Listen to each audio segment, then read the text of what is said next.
We tend to set ourselves goals of, oh, if only I could live in that kind of a village in the south of England, like quite near a station and nice little house, but not too expensive. And and then you get it. And so, you live in the suburbs. Hooray. Maybe that car, that new one there, that Tesla or whatever, then I'll be happy. You don't literally say, then I'll be happy, but there's a kind of sense of, that's all I really want. And each of these goals is met, and it isn't it. As the line of T.S. Eliot, that's not it. That's not it at all. And we go through life thinking, that's not it. That's not it at all. There is something in all of us, a need for connection and love and truth and a sense of something beautiful beyond. And we can, if you're religious, you call it heaven. And if you're a humanist, you call it a full and achieved life of friendship and, elements of sacrifice and so on. But you know that there's a hope for it. But if you mislabel it and think that it's connected with money or cars or mortgages or jobs or status, you're never happy because of your status, because of things you've achieved. Happiness comes from somewhere else. And of course, I've yet to meet anyone who can tell you where it comes from regularly, where it can be tapped like some resource. That's where you get your happiness. We know there's fake happiness from a blow of a drug or something like that, and that couldn't be a more fake happiness. And there's the happiness of sitting around a table with friends, that's beautiful, fleeting moments with friends and family where it's all working and people aren't shouting at each other and you can just look at each other. I was at a memorial service for a very dear friend, the composer Leslie Brickus, who wrote Feeling Good and Pure Imagination for Willy Wonka and Goldfinger and a lot of great songs. He was an amazing songwriter. And I remembered I had this diary entry when I was just getting to know him, where there was a party, I think it was his birthday, and it was full of people, some of whom super famous and extraordinary people. But I remember just catching sight of him and thinking he looked so like a Persian cat, just looking from one friend to another with this huge smile on his face, just being happy to have his friends around him.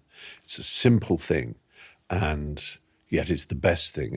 And we chase things that give us less time to see our friends.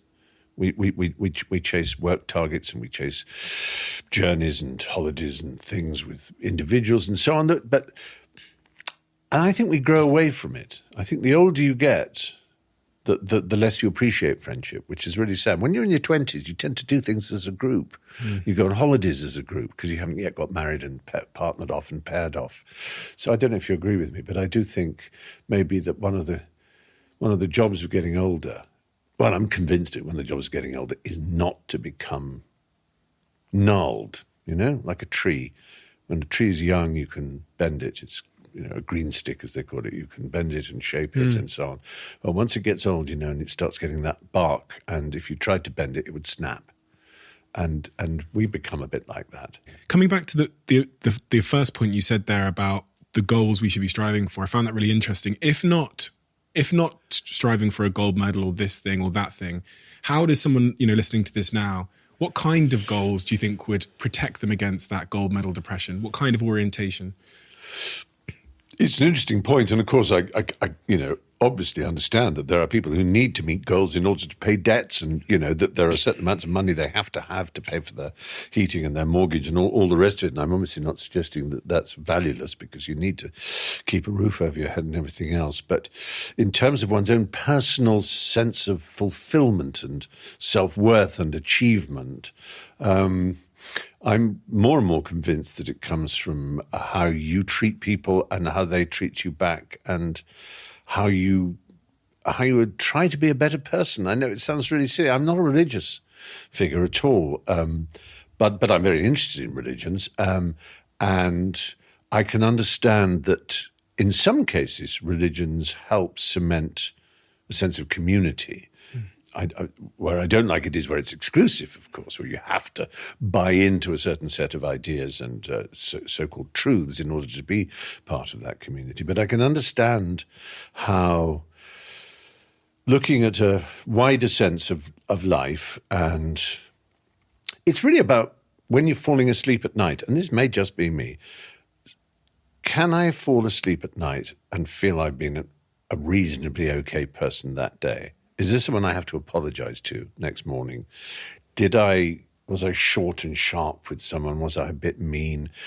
Was I lazy? Did I lie and because I wanted my own way there? And it's not suggesting I'm a saint and I always manage it to, but I do have a very loud voice in my head. Philosophers call it a deontic or deontological voice, this sense of obligation that is a peculiarity, it seems, of our species. As far as we know, the image I always use because they look so cheerful, an Amazonian tree frog perched on a branch with its big grin isn't thinking, oh God, I was a terrible Amazonian tree frog yesterday. I really let myself down. I was mean. I was unkind. I must try to be a better Amazonian tree frog. What we admire about animals is they spend 100% of every day being themselves. And we as humans are fully aware that we don't. We are not fully ourselves. We lie, we hide behind, we pretend, we fail, and we judge ourselves. Now, that peculiarity of humanity people have tried to explain it in different ways. Obviously, the Genesis myth is that we ate a fruit. It gave us the knowledge of good and evil and the sense of shame of our physical selves, all those things that separate us from animals.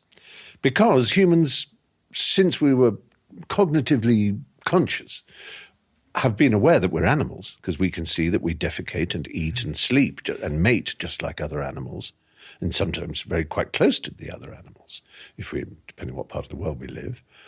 But we can also see that we have these other things that animals don't. Who gave them to us? Where did they come from? What do they mean?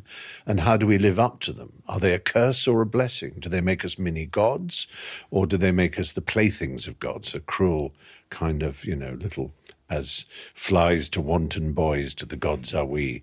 They kill us for their sport, as Webster put it. And, so, and those oldest questions still really obsess us, particularly now, of course, because in the age of AI, we're able to be gods ourselves. We are making sentient beings, and we will have to decide whether, like the Greek gods, we give them fire or deny them fire, and maybe they'll kill us. But will they have what we have, this sense of, I try to be good? I mean, you try to be good, don't you? Try my best. Yeah. I fail. Yeah, you fail. Yeah. It's right. And we all like that, but we don't pay much attention to that, and yet it's the most extraordinary thing about us. It really is.